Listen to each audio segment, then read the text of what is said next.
Muy bien, jóvenes, vamos a ver el tema de regulación calcio-fósforo. Este es el tema inicial del capítulo de trastornos paratiroideos, tanto hipercalcemia como hipocalcemia, trastornos paratiroideos. Y prácticamente es una revisión bastante rápida de la fisiología de las hormonas involucradas en la regulación del metabolismo óseo y de la regulación de los niveles de calcio sérico y fósforo sérico. Iniciamos balance de calcio, prácticamente los tenemos con el consumo de calcio a través de la dieta, llegando al intestino por porciones proximales, duodeno y ayuno. Principalmente menos del 50% de la entrada diaria de calcio es absorbida y hay una pérdida intestinal constante de casi siempre 850 miligramos. Esto es más o menos aproximado. Realmente la entrada de calcio a nivel intestinal, favorecido por la actividad de la vitamina D, prácticamente llega a lo que es a nivel óseo, y a nivel óseo se hace menos del 1% es intercambiable. La mayoría forma parte de la porción mineralizada del hueso, y para poderlo sacar de ahí, de esa porción mineralizada, se requiere de la remodelación ósea, y en donde es donde participan las glándulas paratiroides a través de la producción de hormona paratiroidea o PTH. Prácticamente solamente el 1% de ese hueso es el intercambiable, mientras la mayor parte se encuentra estable, formando la porción mineralizada, como les comenté, del hueso. El último órgano que se involucra dentro del balance de calcio es el riñón, en el cual el 99% del calcio filtrado se absorbe, y el 40%, en ese caso es también regulado por la hormona paratiroidea o PTH, con pérdidas urinarias mínimas. Entonces, la mayor parte del calcio que podemos perder es a nivel intestinal. La regulación de la absorción de calcio a nivel intestinal está dada por la vitamina D. La regulación de la salida de calcio a través del hueso o del depósito de calcio en el hueso está dado por la actividad de la PTH y la calcitonina. Y la PTH también regula la pérdida de calcio y fósforo a nivel renal. Entonces, con esta introducción, más o menos dan cuenta que es importante establecer, y por eso es en este tema es importante establecer un estudio previo sobre la funcionalidad de las hormonas involucradas en lo que se llama metabolismo, regulación calcio-fósforo. La regulación de calcio, entonces, dependiendo la cantidad de calcio que entra a nivel de la vía a nivel intestinal, está regularizada a través de la actividad paratiroidea. La PTH tiene actividad sobre hueso para liberación de una porción intercambiable de calcio, y ese calcio es el que puede llegar a nivel sérico o a nivel intersticial para realizar alguna de las actividades involucradas. El calcio absorbido a nivel intestinal está dado o está regularizado a través de la actividad de la vitamina D, sobre todo de la forma activa, que es el calcitriol o la 1,25 de hidrocolecalciferol. Y en estos recuadros vemos las funcionalidades de estos tres grupos de hormonas, que son las más importantes dentro de esta regulación de calcio-fósforo. La PTH estimula los osteoclastos a nivel óseo, incrementa la reabsorción de calcio a nivel distal, disminuye la reabsorción de fósforo a nivel del túbulo proximal, e incrementa la actividad de la alfa-hidroxilasa a nivel del túbulo proximal para la producción de calcitriol. Vitamina D incrementa la absorción intestinal tanto de fósforo y calcio, e incrementa la reabsorción a nivel del próximo tubular de fósforo. Y la calcitonina inhibe la resorción ósea y es secretada por las células parafoliculares, que forman parte del sistema endocrino difuso, y realmente hasta hace poco se conocían muy pocas funciones de esta hormona. Actualmente se conocen un poquito más, y lo veremos ya en el tema o en la diapositiva específica de la calcitonina. Importante recordar que la vitamina D requiere de 2 hidroxilaciones para ser activa, y básicamente el calcitriol es el que realiza la actividad propiamente de vitamina D. El calcio pues existe en el plasma, es en diferentes formas, son 3 formas, unidos a proteínas, en forma de iones libres y en formando complejos. El calcio iónico libre es el fisiológicamente activo, y la proporción de calcio se modifica según las concentraciones de proteínas plasmáticos, casi siempre en hipoalbuminemia o en desnutrición proteica existe un calcio total bajo, pero existe una fracción libre normal. Es decir, funciona perfectamente el calcio, ya que es la actividad la lleva a cabo el calcio libre. Y puede variar también la concentración de calcio según el pH. La alcalosis provoca descenso de calcio iónico y la acidosis aumenta la cantidad de calcio iónico. El calcio entonces se absorbe a nivel intestinal, influencia de vitamina D activa, calcitriol, y se absorben, el requerimiento diario es entre 800 a 1200 miligramos por día. De 1 gramo realmente se pierden 850, solamente se aprovechan 150 miligramos y en total como máxima capacidad por día de absorción son 400 miligramos. La distribución del calcio, entonces 99% del calcio total lo encontraremos en hueso formando parte de la porción mineralizada del hueso, formando complejos con fosfato de calcio o los llamadas sales de hidroxiapatita o sales de fósforo calcio. Y recordemos pues que el calcio también está involucrado en lo que se refiere a la regulación o amortiguación de la acidosis, que es parte importante de por qué los pacientes con acidosis metabólica o acidosis crónica tienen problemas óseos. Y realmente solamente el calcio que puede ser liberado a nivel del hueso es muy poca cantidad y realmente la mayor cantidad es calcio, que es calcio ionizado. A nivel plasmático, realmente el calcio, la mitad del calcio es el 40% del calcio que encontramos ahí es el que está unido a proteínas. El calcio ionizado o libre es el 50% y el 10% del calcio, como veíamos, está unido formando complejos no con proteínas, sino con grupos citratos o con grupos fosfatos. A nivel entre el espacio intersticial, el intracelular, el 1% del total del calcio prácticamente lo encontraremos en el espacio intracelular y menos del 0.1% lo encontraremos a nivel intersticial. Entonces es importante tener en cuenta y reconocer que realmente el calcio, la mayor parte del calcio en el hueso lo encontraremos dentro del propio hueso, perdón, la mayor parte del calcio a nivel de todo el organismo.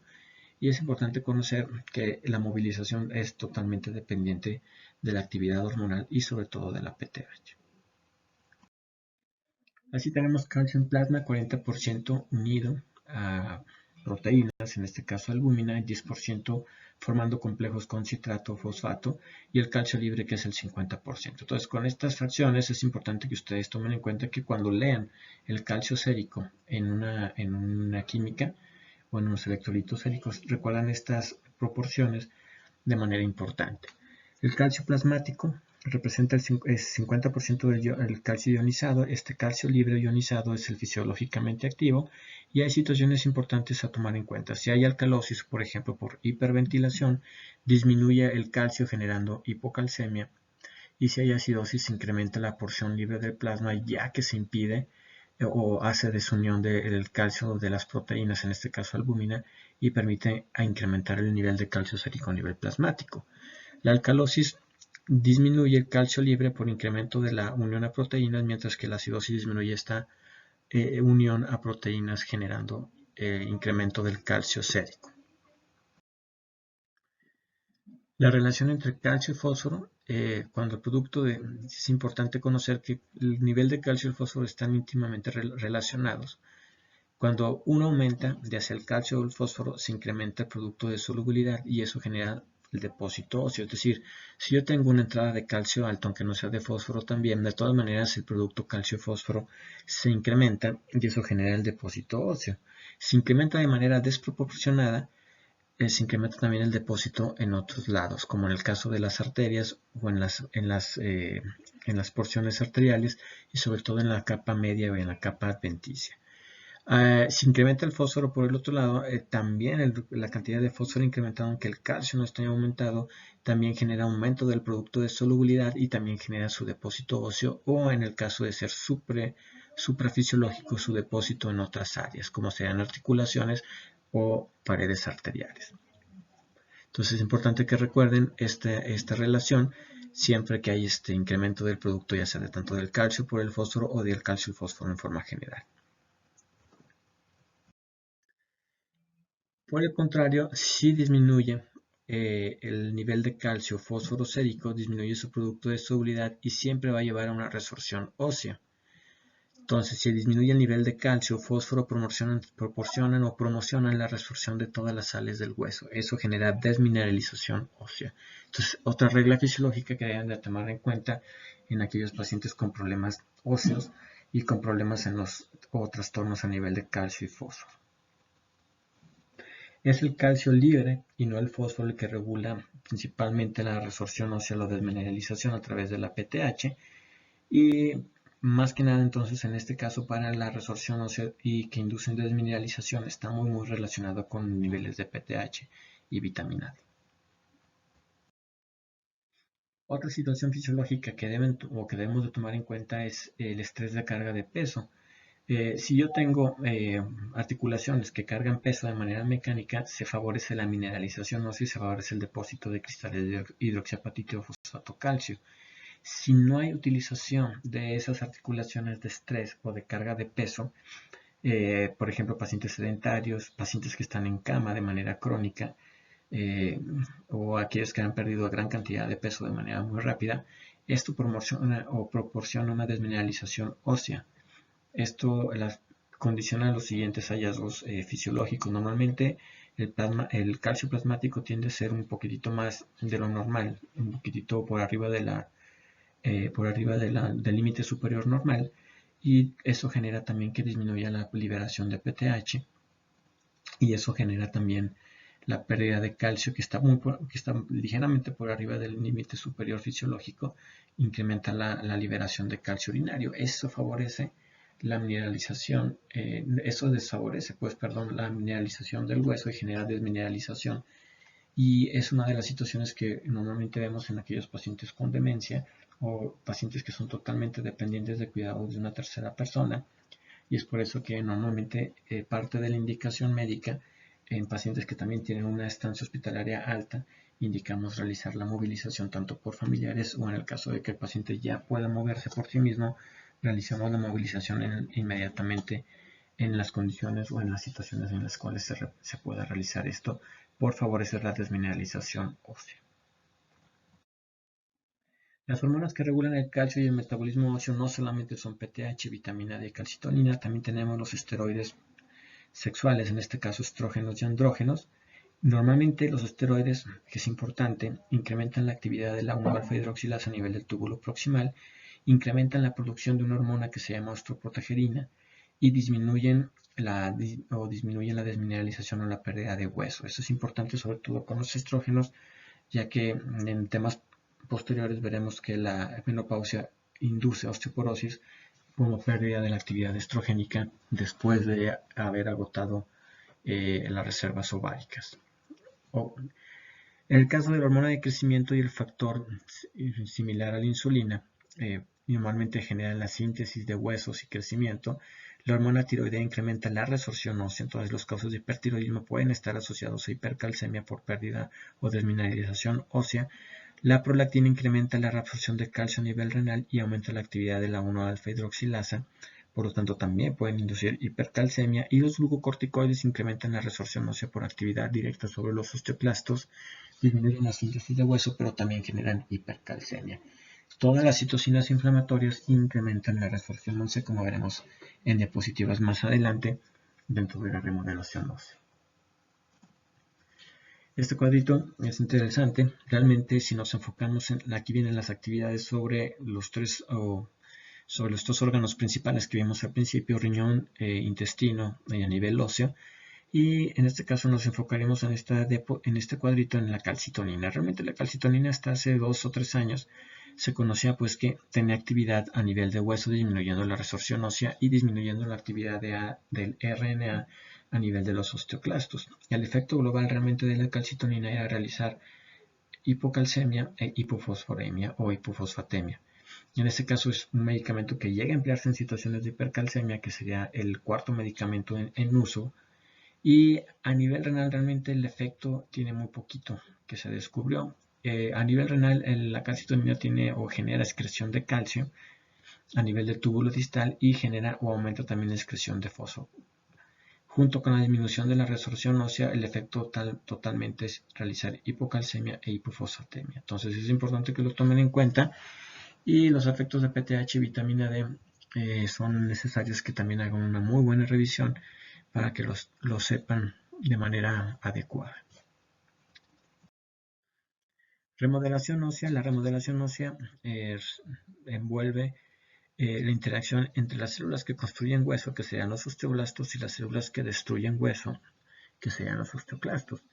En este caso, los osteoclastos que provienen de la médula ósea normalmente son los que generan la remodelación como tal.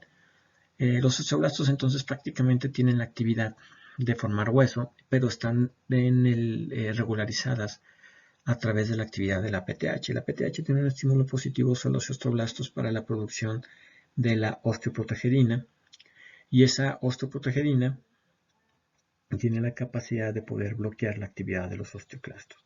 Los precursores de osteoclastos, como les comentaba, vienen normalmente de médula ósea. Esos tienen un receptor activador de factor nuclear kappa, que es el RANK, y ese RANK puede ser activado en este caso, por el ligando de receptor RANK-L o el RANK-L, que normalmente es producido también por los osteoclastos o los osteoblastos, dependiendo de la actividad a nivel óseo. El RANK-L entonces se une a los osteoclastos o precursores de osteoclastos a través de ese receptor RANK y realizan la diferenciación en osteoclastos activos. Los osteoclastos activos son los que establecen un ambiente ácido y generan la ruptura de los cristales de dióxido de apatita de calcio y fósforo, y son los que permiten la liberación de calcio y fósforo a nivel sanguíneo. Si se fijan ahí, los estrógenos tienen actividad positiva para estar formando o que los osteoblastos realicen la activación o producción de osteoprotegerina para bloquear al ligando del RANK. Y la misma PTH tiene la misma actividad para producir mayor osteoprotegerina como manera de autorregulación para evitar la actividad excesiva de desmineralización ósea por actividad osteoclástico. Si se fijan ustedes en la imagen, en la parte superior tenemos los linfocitos T y las múltiples citocinas, interleucina 1, 6 y factor de necrosis tumoral alfa, y son capaces también de establecer directamente, sin necesidad del RANK, la diferenciación de los osteoclastos o precursores en osteoclastos activos. Es por eso que todo proceso inflamatorio genera un grado de desmineralización ósea. Y si se fijan, los estrógenos normalmente tienen un balance negativo sobre la actividad proinflamatoria establecida. Los glucocorticoides incrementan la síntesis y liberación de RANK-L e inhiben la síntesis de osteoprotegerina. Eso sería agregando pues en el uso de medicamentos como prednisona, hidrocortisona o metilprednisona, que veíamos nosotros en principalmente uso en enfermedades autoinmunitarias y en nefrología y en reumatología.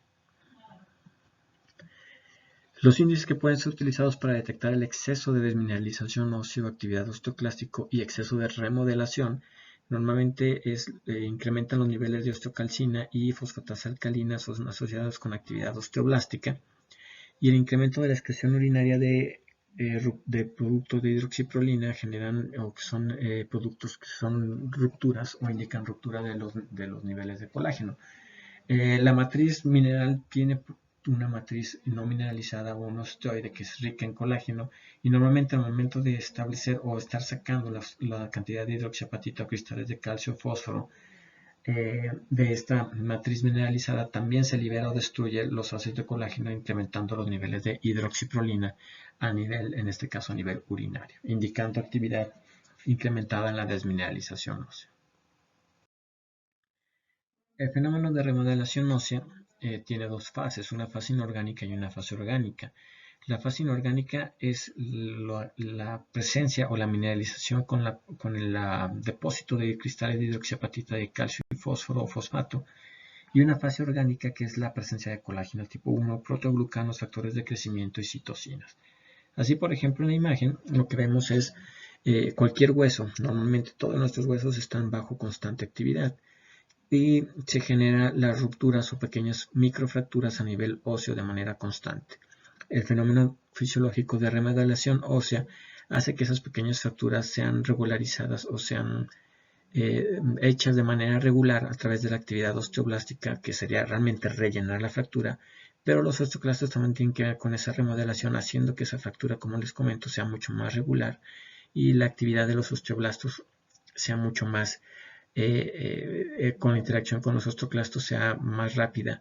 De esta manera, el fenómeno de remodelación ósea o el fenómeno de reparación de microfracturas siempre tiene dos efectos. Los osteoblastos tardan mucho tiempo en reparar una fractura, tardan hasta 3 meses, mientras la actividad osteoclástica puede ser hasta dentro de 2 a 3 semanas. Entonces siempre la actividad osteoclástica domina o sobredomina la actividad osteoblástica. Y eso es importante, ya que en enfermedades óseas prácticamente la actividad donde se favorece la actividad osteoclástica siempre va a favorecerse la desmineralización ósea sobre la mineralización de manera adecuada. Los osteoblastos son los que llevan a cabo la fase orgánica de manera inicial para que puedan depositarse los cristales de calcio y fósforo. Y por lo que hemos visto, fisiológicamente la concentración sería de que calcio y fósforo permiten realizar su depósito de manera adecuada sobre esta matriz, matriz orgánica o material ostoide formada por colágeno, protoglucanos y citocinas. Si se fijan también en la imagen, tenemos la actividad de la hormona de crecimiento, el factor insulínico, y todos tienen realmente una actividad o una regularización sobre la actividad osteoblástica y osteoclástica. Entonces, material ostoide, nuevo hueso, lo que le llamamos old bone o hueso viejo, siempre está por debajo del nuevo hueso que se está produciendo. Entonces es muy importante que chequen muy bien esta imagen. Realmente es una situación que fisiológicamente no valoramos de manera constante en los libros de fisiología, y realmente es importante que tengan una idea muy general de la remodelación, o sea que posteriormente la van a ver dentro de su materia de traumatología. El ciclo de remodelación ósea, entonces, células de revestimiento, osteocito, osteoclasto activado con una unidad multicelular básica que se le llama así, el osteocito y el osteoclástico activado, y precursores osteoblásticos, los osteoblastos que realizan la producción de la matriz osteoide o forma orgánica, líneas de cementación y la llamada unidad, como la BMU, unidad multicelular básica, que realmente son osteoblastos, osteocitos y osteoclastos. Los osteocitos, recuerden ustedes, que serían parte o serían los osteoblastos que se quedan dentro de la matriz mineralizada, y realmente posteriormente están involucrados en elaborar maneras de nutrición de manera ósea, y tienen que ver pues con la funcionalidad, o esos osteocitos tienen que ver pues con la actividad, a pesar de estar mineralizados a nivel óseo. Normalmente existe la activación, existe la resorción, la reversión, formación y mineralización. Estos serían los 5 pasos más importantes del ciclo de remodelación ósea. Siempre hay activación de los osteoclastos, hay resorción, reversión y formación junto con la mineralización final. Ese es el ciclo normal, y lo que les comentaba, el fenómeno de activación y resorción osteoclástica realmente es habitualmente 3 semanas, mientras que la formación y mineralización, formación de ostoide o porción inorgánica y porción orgánica, realmente se lleva a cabo en un lapso de 3 a 4 meses, por lo cual, lo que les comentaba de manera inicial en la diapositiva anterior, siempre hay una mayor actividad osteoclástica sobre la actividad osteoblástica. De igual manera, en esta imagen vemos nosotros un fenómeno de resorción por osteoclastos. Tenemos la activación de los osteoclastos y los osteoblastos precursores que llegan y remodelan o rellenan ese hueco generado por los osteoclastos. Los efectos de la PTH en el hueso prácticamente los vemos sobre los osteoclastos, estableciendo la actividad. Esta actividad hace que los osteoclastos realicen una transformación de fenotipo a una forma madura, que son con esa producción de pseudópodos, se puedan adherir a la matriz ósea mineralizada, y a través de la actividad del incremento de la acidez dentro de su propio citoplasma, permite la destrucción de esas cristales de dioxiapatita, generando la salida de calcio, fósforo y fosfatasa alcalina hacia la circulación sanguínea. Normalmente esa actividad incrementada esa acidificación es a través de bombas de ácido clorhídrico, y es una parte importante de la actividad que podemos nosotros medir, de la actividad de formación o remodelación ósea del hueso que veíamos en la diapositiva anterior, con el incremento de la fosfatasa alcalina, con incremento de calcio e incremento de fósforo. La regulación de la PTH entonces también depende del nivel. Recuerden ustedes que son 4 glándulas paratiroideas por detrás de las glándulas tiroides, y nosotros tenemos diferentes hormonas que regulan. El principal regulador siempre es el calcio. Si hay incremento del calcio, disminuye la liberación de PTH. Si disminuye el calcio sérico, se incrementa la liberación de PTH. El aumento de fósforo por sí solo incrementa la liberación de PTH, es importante que no se les olvide. Y la vitamina D, formada o sintetizada a nivel renal con la última hidroxilación, realmente tiene una actividad para disminuir la cantidad de PTH. En este caso, la PTH realmente su actividad se va a involucrar sobre dos órganos, sobre el riñón y sobre el hueso. Sobre el hueso aumenta la reabsorción ósea incrementando la actividad de los osteoclastos y incrementando sobre todo la producción de RANKL. Y a nivel renal, la PTH por sí misma también aumenta la reabsorción de calcio, disminuye la reabsorción de fósforo induciendo liberación de fósforo en orina, que es una manera de regularizar también su propia actividad, y incrementa la activación de vitamina D, incrementando la actividad de la 1-alfa hidroxilasa. Esto es, aumenta la PTH, pero busca la manera fisiológica de incrementar sus reguladores propios para evitar una actividad excesiva de PTH. Esto es lo que ocurre de manera fisiológica. Obviamente va a haber enfermedades en las cuales no se puede realizar esta regularización y es cuando se genera patología. Acciones de la PTH, los receptores calciosensibles que encontramos a nivel de las propias glándulas paratiroideas, específicamente sobre dos tipos de células que encontramos aquí, las células oxílicas o oxilas, y en este caso las células principales. Dentro de las células principales, que son los que mantienen estos receptores de calcio, prácticamente si hay una disminución de calcio se incrementa la liberación de PTH. Si incrementa el calcio sérico, es captado por estos sensores de calcio e incrementa la producción de fosfolipasa 2, ácido araquidónico, leucotrienos, y eso lleva a la degradación de la PTH, que se encuentra normalmente en una fase de depósito a nivel de vesículas, y esto genera que se genere un fagolisosoma y genere la destrucción de la PTH para disminuir su liberación. En cambio, la vitamina D realmente tiene un efecto directo, como al ser una vitamina derivada de esteroides, sobre el núcleo y disminuye la producción del RNA mensajero que lleva la información para la producción de PTH.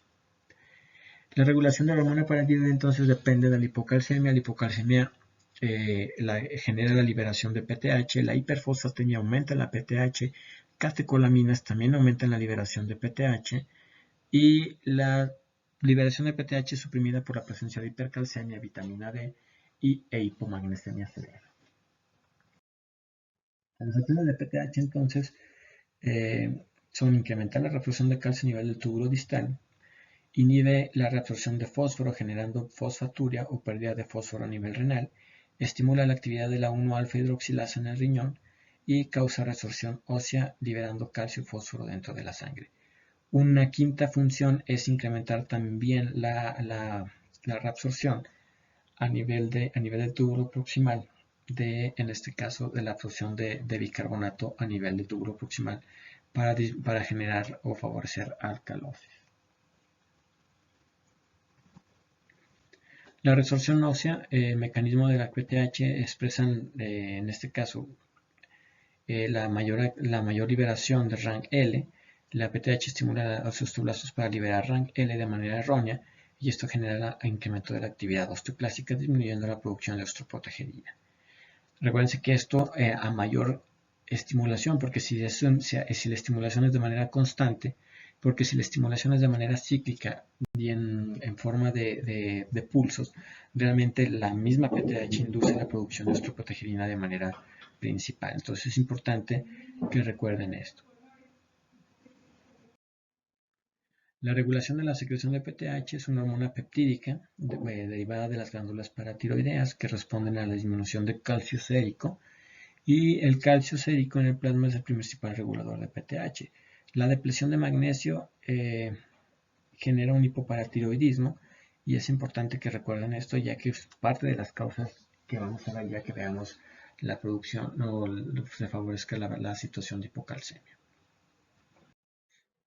La reabsorción de calcio a nivel renal mediado por PTH es a través de que la PTH estimula los canales de calcio Y aquí es importante recordar que la vitamina D también tiene que ver con la reabsorción de calcio a nivel del túbulo distal, estableciendo la presencia de calvindina, que es totalmente dependiente de la actividad de vitamina D.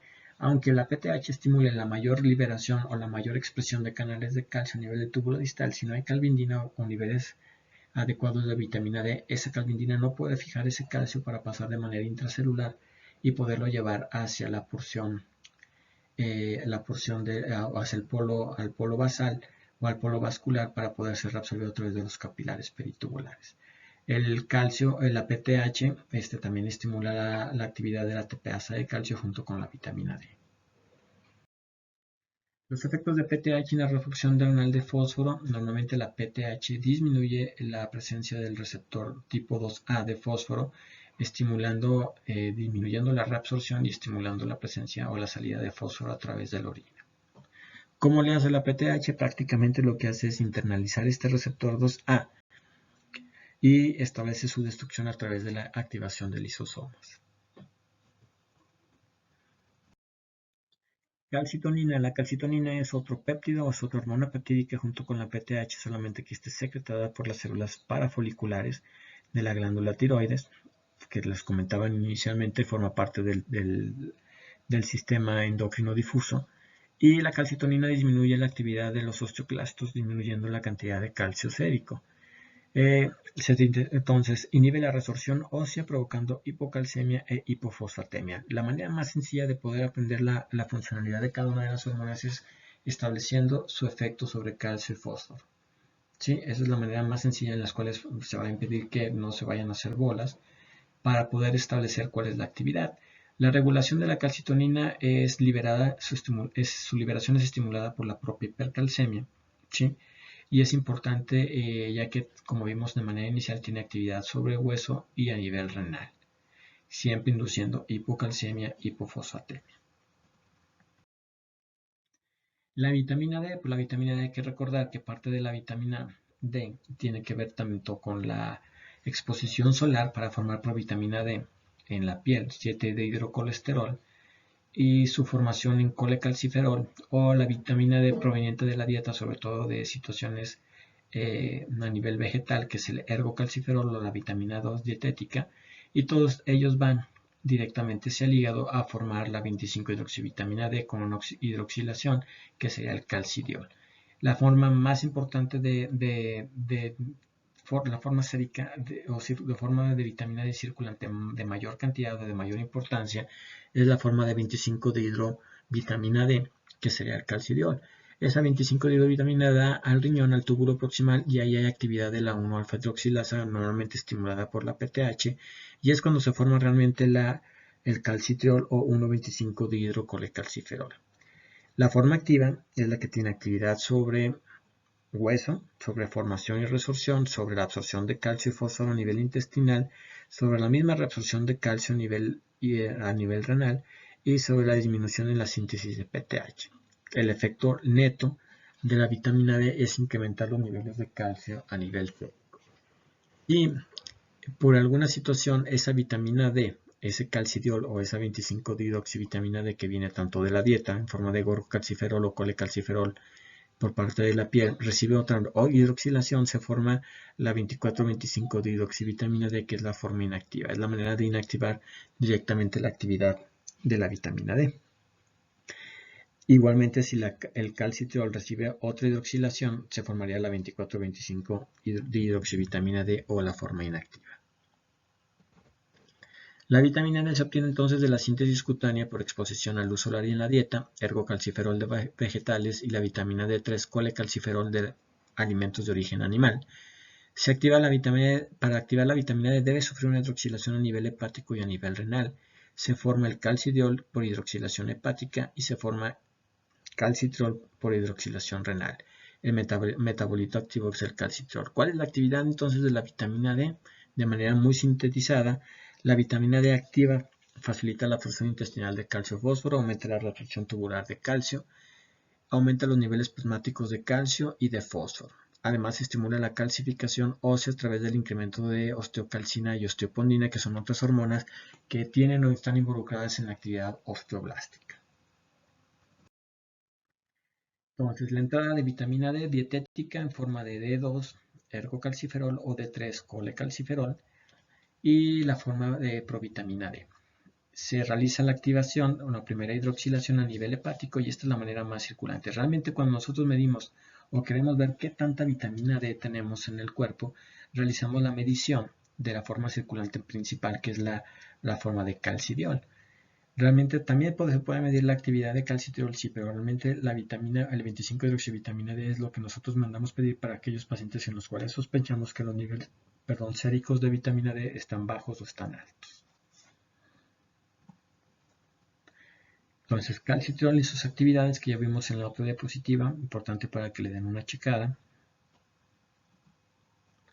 Y anormalmente una alta actividad de los niveles o un incremento en la actividad de calcitriol incrementa la resorción ósea y liberación de calcio y fosfato por parte del hueso. ¿Cómo es esto? Si normalmente el calcitriol, la vitamina D activa, favorece el depósito y la mineralización, pero cuando tenemos superniveles o niveles suprafisiológicos, el calcitriol tiene actividad para incrementar la resorción ósea y liberación de calcio. Los parámetros utilizados para valoración del metabolismo óseo: calcio ionizado, fosfato plasmático, y en este caso les subrayé dos sustancias que son importantes que ustedes reconozcan, que también nos pueden servir. La fosfatasa alcalina, que indicaría patología a nivel biliar principalmente, que ya deben de haber visto en su materia de gastro, también indica altos niveles, indican actividad osteoblástica o remodelación ósea incrementada. La osteocalcina refleja actividad osteoblástica y es un marcador de remodelación ósea. Y en este caso nos vamos a los hidroxiprolina y a los telopéptidos N y los telopéptidos C, que son también sustancias que reflejan la ruptura de colágeno y realmente ya estos son marcadores de resorción ósea directamente, que son medibles de manera sérica y casi siempre medibles a nivel urinario. El otro marcador importante es la fosfatasa alcalina específica de hueso, que también se puede llegar a pedir directamente en los laboratorios, y obviamente esto indica formación ósea más que nada, recordando que los osteoclastos, al tener actividad, posteriormente van a favorecer que los osteoblastos tengan actividad también incrementada para intentar rellenar el hueco que dejaron. La hipercalcemia, ya hablando un poquitito más de temas clínicos, ya más o menos después de haber hecho una revisión rápida de estos grupos hormonales, entonces la hipercalcemia del hiperparatiroidismo primario casi siempre se debe a un exceso o una hipersecreción de PTH. El 80% debido a adenoma. El tema lo hablaremos un poquitito más profundo dentro del tema de hipercalcemia. Y el hiperparatiroidismo normalmente genera un calcio alto a nivel sérico. Esto tiene un efecto a nivel renal, que es una diabetes insípida nefrogénica, hay que recordarlo. Por lo tanto, una de las manifestaciones es pacientes con poliuria y pacientes que también pueden desarrollar nefrolitiasis.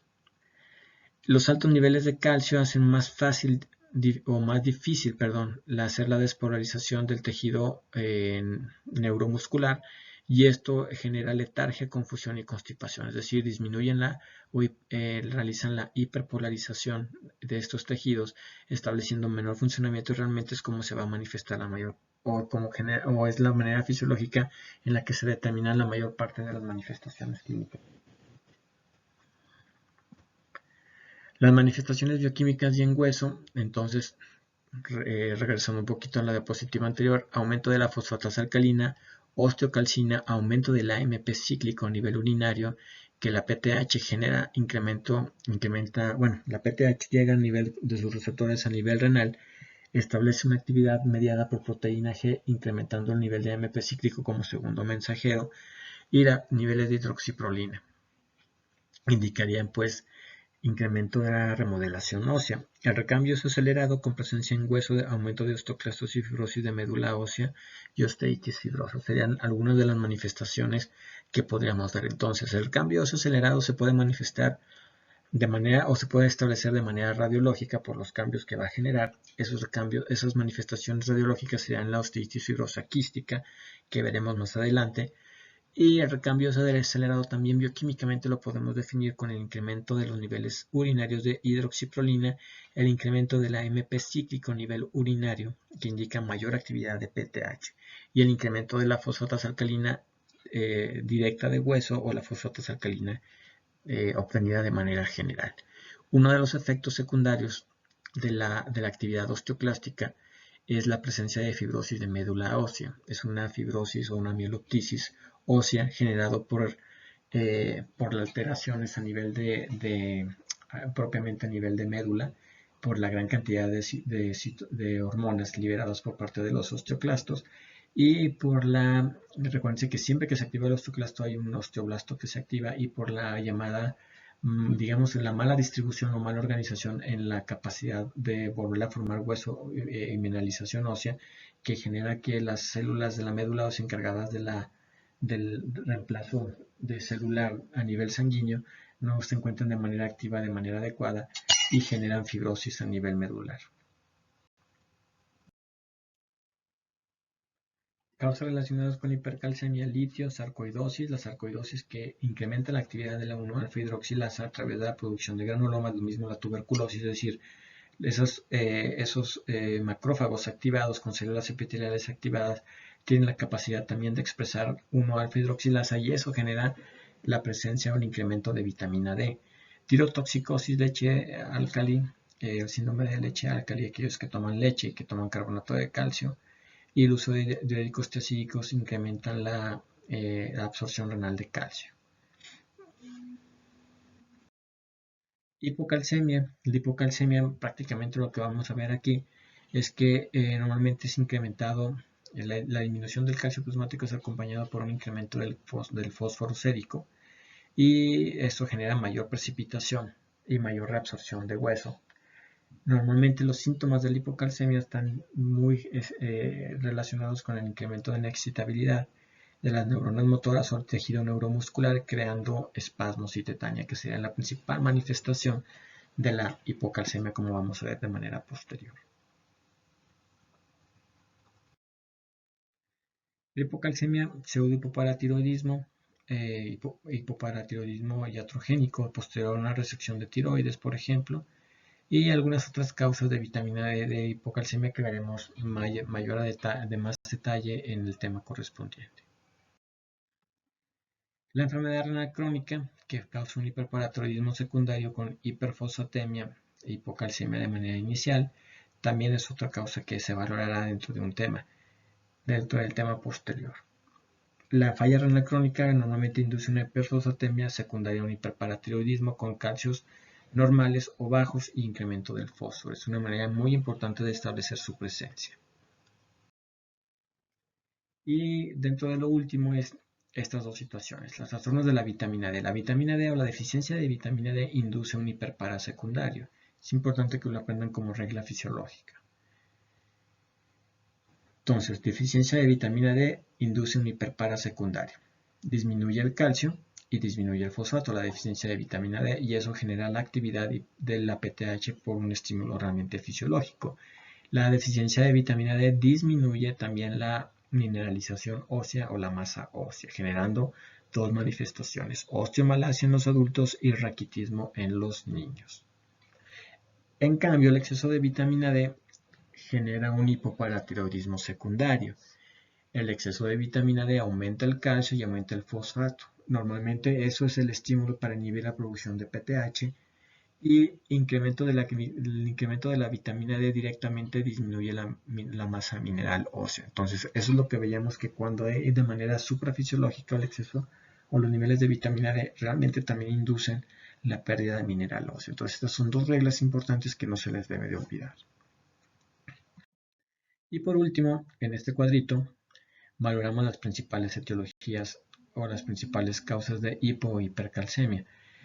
En este caso, es importante que ustedes tomen en cuenta qué hormonas son las que estamos midiendo. Si se fijan, medimos calcio, medimos fósforo sérico, calcio sérico, nivel de PTH, nivel de calcidiol o 25-hidroxivitamina D y nivel de calcitriol.